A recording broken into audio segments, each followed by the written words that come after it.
ADN TV. Informativos. Muy buenas, comenzamos un nuevo informativo de ADN Televisión con la incertidumbre y preocupación en la industria de la alimentación y bebidas. La incidencia del nuevo Real Decreto de Envases y Residuos de Envases que prepara el Gobierno supone la reutilización y reducción del 50% de botellas de un solo uso para bebidas en 2030. El sector alerta de la posible desaparición de 2.400 compañías y de la pérdida de 26.500 puestos de trabajo. Esta y muchas más noticias os las contamos enseguida, pero antes unos segundos para publicidad y vamos con titulares. ¿Qué nos hace ser especialistas agro? Nuestro ADN agro. Estar dentro, ser uno más, estar juntos, conocer, investigar, compartir y escuchar a nuestro campo.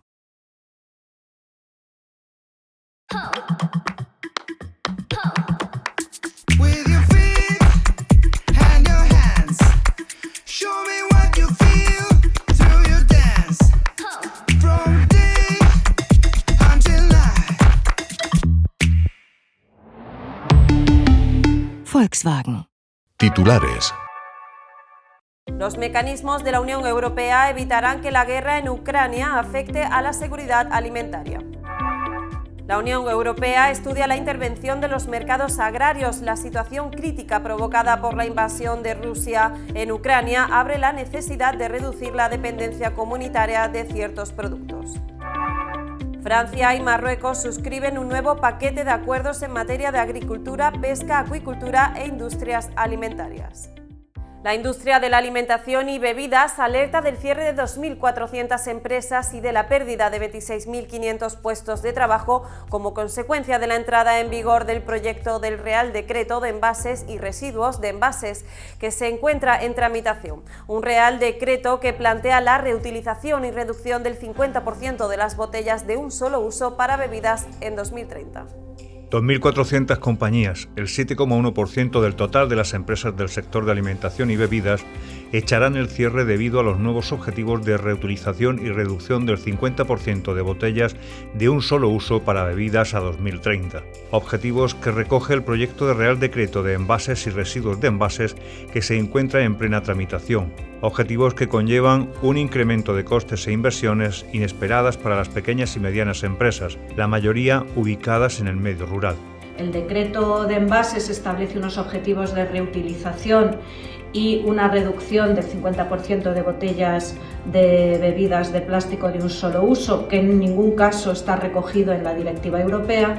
Las medidas contempladas en el Real Decreto de Envases y en la Ley de Residuos implican costes e inversiones importantes para las empresas españolas de la industria de la alimentación y las bebidas. Estas inversiones, que podrían rondar los 8.000 millones de euros, supondrían un serio peligro para la supervivencia empresarial. El cierre de estas compañías supone una amenaza para 26.500 puestos de trabajo, según los datos de análisis realizado por analistas financieros internacionales, que estima los costes en 7.500 millones de euros por la aplicación de la nueva normativa para la industria. Analistas financieros estima que el impacto en el Producto Interior Bruto sería de hasta 1.560 millones de euros por el Real Decreto. Es más, alcanzaría los 1.640 millones de euros, un 6,3% del total del sector, si se sumasen los efectos derivados de la Ley de Residuos. Nuestro equipo de ADN Televisión ha estado con la representante de la Comisión Europea en España. La almeriense María Ángeles Benítez resalta que los mecanismos de la Unión Europea evitarán que la invasión de Ucrania por Rusia afecte a la seguridad alimentaria. Benítez destaca el papel jugado por el sector agroindustrial en la negociación de los acuerdos con países terceros. Vean un primer extracto de esta entrevista realizada en la oficina de la Comisión Europea en Madrid. La crisis esta, la de ahora, la más terrible de todas las que hemos venido sufriendo ya, pero ahora estamos hablando abiertamente de una guerra, pues acentúa la preocupación. Pero nosotros creemos que por el momento no hay razón para alarmarse porque vaya a haber una crisis alimentaria. Somos conscientes de los efectos y del coste que esta crisis pueda tener, del impacto en los precios, del impacto en algunos sectores, particularmente hablamos de fertilizantes. En Bruselas yo he trabajado en la Dirección General de Agricultura y he sido directamente responsable de la negociación de los capítulos agrícolas de algunos acuerdos. Y sí que te puedo decir que hemos primero estado en permanente contacto con los sectores para ver un poco, para calibrar bien y medir bien hasta dónde podemos llegar en las negociaciones. Nosotros pensamos que realmente esto va a ser fuente de nuevas oportunidades para el sector agroalimentario. ¿Por qué? Pues porque el sector, que ya ha hecho mucho por la sostenibilidad y en pro de un mejor uso de los recursos naturales, tiene que hacer más, tiene que seguir incrementando su aportación. Yo estoy segura de que ya lo está haciendo. Lo que pasa es que, como dijo un día el ministro Planas, tenemos una agricultura mucho más moderna que el debate que la rodea. El debate es muy antiguo, pero nuestra agricultura es mucho más moderna que todo eso. Somos una institución internacional, yo digo siempre, de tercer grado, entre comillas. Somos una gobernanza que va más allá del nivel que conocemos los ciudadanos, en lo regional, lo local, incluso lo nacional. Entonces es normal que parezca lejano cuando todas las decisiones que se toman aparecen en el nivel local, como Bruselas dice Bruselas, pero Bruselas somos todos, Bruselas son nuestros gobernantes. La Unión Europea estudia la intervención de mercados agrarios para hacer frente a los efectos de la ocupación de Ucrania por el ejército ruso, un conflicto que pone en riesgo el Pacto Verde, ya que, a juicio de diferentes estados, podría menoscabar la capacidad de la Unión Europea para producir alimentos. El impacto de la guerra en Ucrania en el sector agroalimentario ha conducido a la mayoría de los Estados miembros de la Unión Europea a apoyar las medidas que Bruselas estudia aplicar: almacenamiento privado de las carnes de porcino o activación de la reserva de crisis. Es decir, se estudia la posibilidad de decisiones excepcionales de intervención en los mercados para hacer frente a los efectos en el sector agrario de la invasión rusa de Ucrania. El coste de esta crisis va a ser muy desigual para distintos sectores. Algunos sectores se van a ver más afectados. El sector agrícola siempre está en la trinchera de todos los conflictos económicos y sanciones económicas, y bueno, pues todas las restricciones que ha habido en temas de exportación, porque Rusia y Ucrania son países muy importantes desde el punto de vista agrario, pues se va a ver reflejado evidentemente en los costes. La crítica situación ha conducido a algunos países a expresar sus dudas sobre la posibilidad de lograr los objetivos del Pacto Verde. Es más, se ha planteado a la Unión Europea, en la reunión del Comité Especial de Agricultura, la necesidad de reducir la dependencia comunitaria de ciertos productos de algunos países. España, preocupada no solo por los precios, sino también por la disponibilidad de las materias primas, insiste a la Comisión Europea que adopte medidas urgentes que aseguren el abastecimiento en el mercado europeo de los productos más afectados por el conflicto bélico: cereales y oleaginosas. Y otro tema que también preocupa y mucho es el tema de la escasez de agua. El campo español, que aún no encuentra una salida para los efectos del encarecimiento de los costes de producción, enfrenta ahora las secuelas de la sequía, una crítica situación que ha conducido al Gobierno de España a solicitar ayudas extraordinarias para los agricultores. España ha puesto encima de la mesa de la Comisión Europea la difícil situación que atraviesa el sector agrario, provocada por la escalada de los costes de producción y los efectos de la sequía. España solicitará un aumento del porcentaje de anticipo de los pagos directos de la política agraria común del año 2022, la introducción de excepciones en la práctica de diversificación de cultivos, la posibilidad de que las comunidades autónomas puedan conceder ayudas a los productores más afectados. Es más, España prepara una batería de medidas en materia de liquidez y fiscalidad para ayudar al sector agrario. Legalización, aunque sea temporal, de los pozos, que en algunas zonas se llaman pozos de la sequía, para estos casos extremos.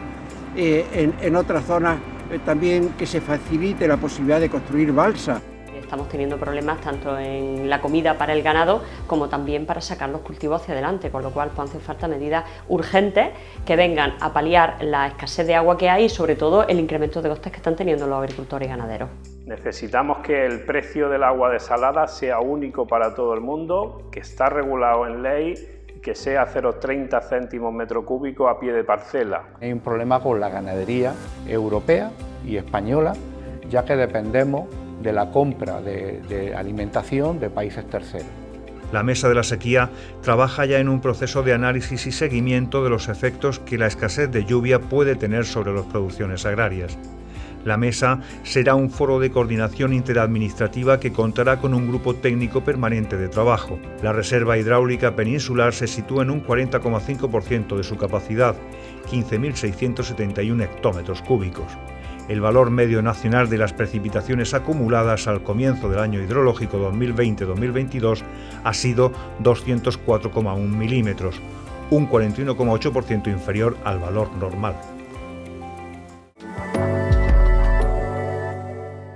Francia y Marruecos firmaron a finales de febrero varios acuerdos en materia de agricultura, pesca, acuicultura, industrias alimentarias, educación, investigación y desarrollo rural. Este paquete de acuerdos que pretenden reforzar la colaboración entre ambos países firmados tras la asistencia en la 58 edición del Salón Internacional de la Agricultura de París refleja que la suficiencia alimentaria está en el centro de la estrategia del gobierno marroquí.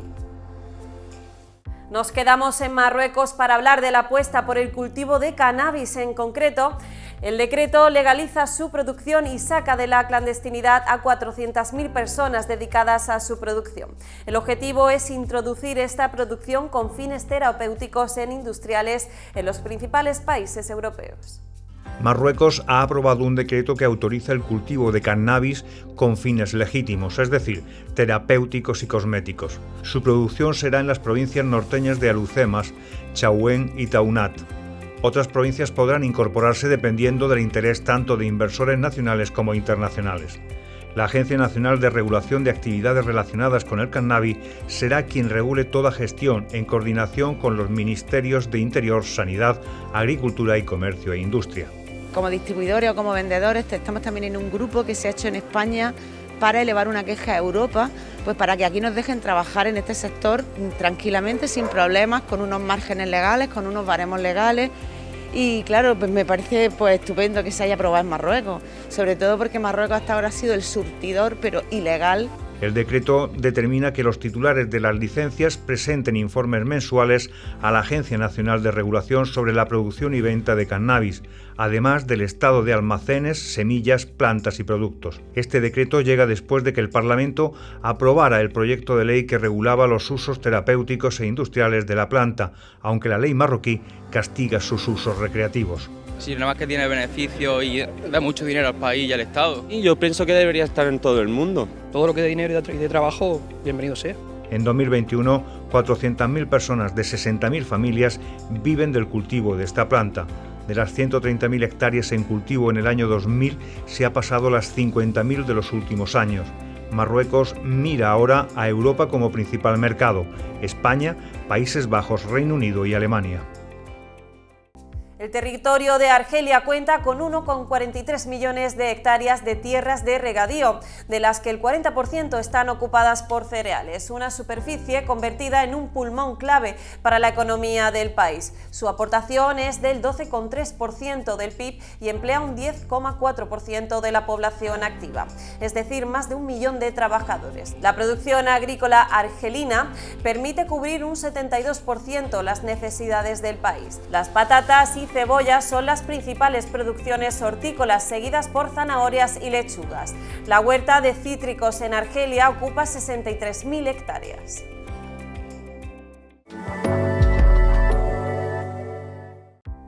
La manzana Quisabel del consorcio Iforet impacta en el mercado de Italia, Francia y Reino Unido. Su innovación varietal ha contribuido al incremento de la demanda de los consumidores. Los mercados de Italia, Francia y Reino Unido se han rendido a las manzanas de pulpa roja Quisabel del consorcio Iforet. Su innovación varietal ha sido determinante, por lo que han sido incluidas en el cuadro de honor del premio Sival Innovation con una medalla de oro. 2021 ha sido excelente para las manzanas Quisabel producidas por los consorcios Melinda y La Trentina. El grupo español Nufri se encuentra con 11 marcas propias y 5.000 hectáreas de producción entre los socios de Iforet. La gran aceptación ha sido venida por dos motivos principales. El color rojo de la pulpa ha sido algo muy novedoso e impactante para los consumidores. Y una vez han probado este color rojo, como la manzana es muy buena de comer, ha tenido una muy buena aceptación. La manzana Quisabel, frescas y crujientes con un sabor rico y enriquecido con notas de frutas del bosque o de cítricos, ha visto cómo su producción crecía en 2021 alrededor del 46%.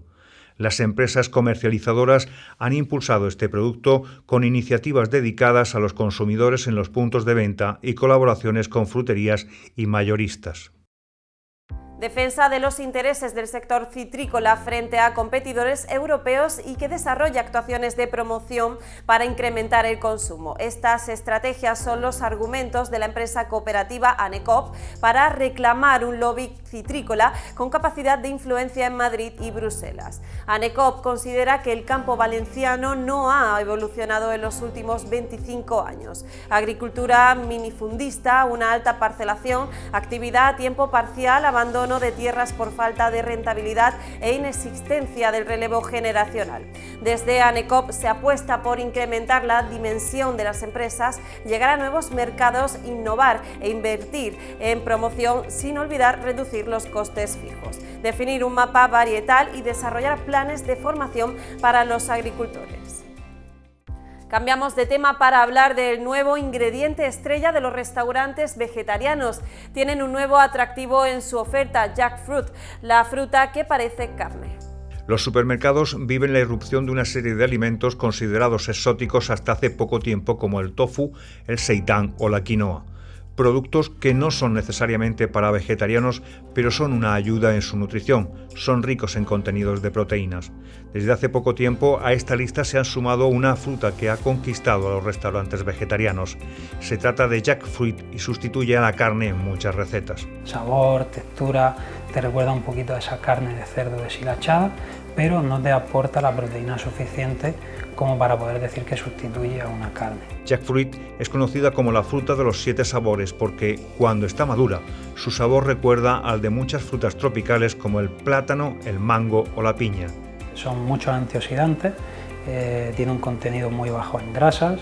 Se ha visto que es muy interesante porque aporta potasio en gran cantidad, creo que después del plátano es la fruta que más potasio aporta, por lo tanto es muy interesante para la gente que tenga problemas cardiovasculares, retención de líquidos, aunque también es contraproducente en personas que tengan insuficiencia renal. Jackfruit es un cultivo extendido en países tropicales de Asia, África y América. También es conocida como yaca y es la fruta más grande del mundo. Puede llegar a pesar hasta 20 kilogramos, cada árbol entre 100 y 200 frutos al año. Bain, empresa especializada en la producción agrícola, procesado y comercialización de frutos secos, cerró el primer semestre de 2021 con un resultado consolidado de 3,4 millones de euros, cifra que refleja una recuperación del negocio agrícola después de plantar 1.000 hectáreas de almendros desde 2015 y una mejora a los márgenes del negocio industrial y comercial. Las almendras fueron el producto más vendido, 67% del valor total de sus ventas. Las exportaciones de Bain, que alcanzan 48 países, suponen el 53,8% de su facturación. Alemania, Francia y Reino Unido son los principales destinos. Esta empresa gestiona 2.307 hectáreas de almendros, pistacheros y nogales entre Portugal y España. ¿Qué nos hace ser especialistas agro? Ser distintos. Una banca distinta. Cooperativa. Nacer en el campo, crear desarrollo, crear empleo, crear salud, sí, y crear progreso. Daily Green de Green Food, exportación de frutas y verduras frescas. 40 bodegas españolas de las 4.500 existentes ponen su mirada en Estados Unidos, en concreto en su participación en junio en Spanish Wine Roadshow, una gira presencial en 4 showrooms que facilitará una conexión directa con compradores, distribuidores y otros profesionales del mercado de destino. Estas presentaciones se celebrarán entre el 27 de junio y el 1 de julio en la ciudad de Washington DC, Houston, Denver y San Diego. El encarecimiento de los costes de producción tiene en un aprieto mayúsculo al sector cunícola español. Los productores advierten del riesgo de cierre para centenares de explotaciones si no llegan medidas que corrijan los desequilibrios energéticos. La crisis provocada por el encarecimiento de los costes de producción ha impactado en el sector cunícola. La rentabilidad se ha desplomado, el coste de los piensos ha crecido un 35% y la energía un 150%, mientras que la cotización se mantiene.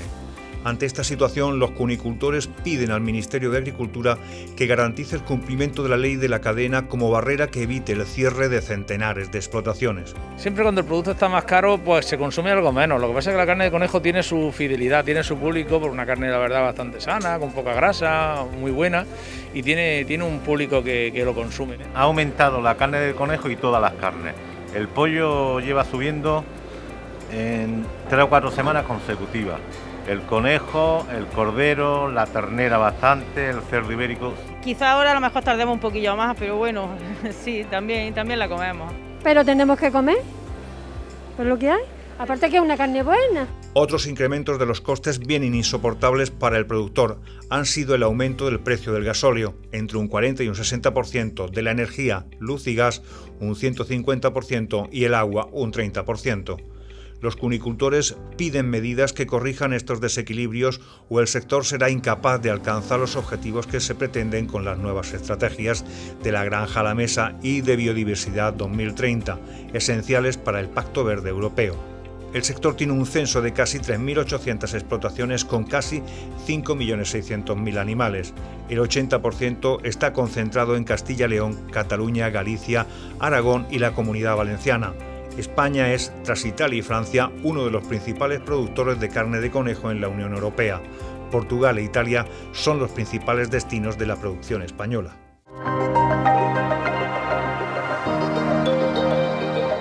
Calidad Gourmet. ADN TV. Ha llegado la hora de nuestro espacio gourmet y conocer la receta de la semana. Juan Sánchez, chef del restaurante Majareta Neotaberna en Almería, nos tiene preparada una receta de carne con una salsa sabrosa para chuparse los dedos. No os adelanto nada. Adelante, chef. Hoy os traemos la receta de la semana, que en esta ocasión va a ser uno de los platos que más están gustando en nuestro local este verano, que es el secreto a la mostaza a baja temperatura. Es un plato que está muy de moda, hay multitud de versiones, nosotros queremos enseñaros la nuestra y a ver qué os parece. Os paso ingredientes. Tenemos aceite de oliva, virgen extra, un zumito de piña, caldo de pollo, ajo en polvo, orégano, sal, mostaza antigua, pimienta molida y tomillo en rama. Y, por supuesto, nuestro secreto de cerdo. Pues ponemos un poquito de aceite de oliva, importante que elijamos cerdo blanco y no cerdo ibérico. Vamos a darle una cocción larga y entonces nos quedaríamos prácticamente sin carne con un cerdo ibérico. Una vez colocado el secreto, volvemos a ponerle un poquito más de sal, un poquito de pimienta molida, un poquito de orégano y ahora nuestra mostaza de Dijon. Esparcimos bien, que esté la mayor parte de carne cubierta con nuestra mostaza. Ahora la clave para que el secreto esté muy tierno, podríamos usar, la mayoría de las personas usan vino blanco, nosotros nos gusta más para con la mostaza un poquito de zumo de piña y alrededor de 1 litro de nuestro caldo casero de pollo y por último un toquecito de tomillo en rama. No en exceso, porque al ser tomillo fresco pues es mucho más aromático que uno seco. Así es como quedaría nuestro secreto. Nos faltaría taparlo con papel de aluminio para poder meterlo en el horno, que es lo que vamos a hacer ahora, y lo vamos a meter en el horno a 130 grados durante alrededor de unas 4 horas. Y después de 4 horas, este sería nuestro resultado. Una carne que está totalmente cocinada, extremadamente jugosa y tierna. Bueno, vamos a trinchar la carne. Pondríamos una base de patatas fritas caseras y ahora cubrimos nuestro plato con el secreto. Y ahí ya nos queda nuestra salsita, que es la propia del horno, que hemos reducido y es la que nos va a servir para cubrir todo el plato, toda la carne. Pues así quedaría nuestro plato y ahora toca la parte más importante, que es degustarlo. Pues llegó la hora de probarlo. Ainhoa, nuestra compañera y amiga, va a decir qué le parece. Está muy rico. Seguro que más de uno y más de una haremos esta receta en casa. Gracias, Juan.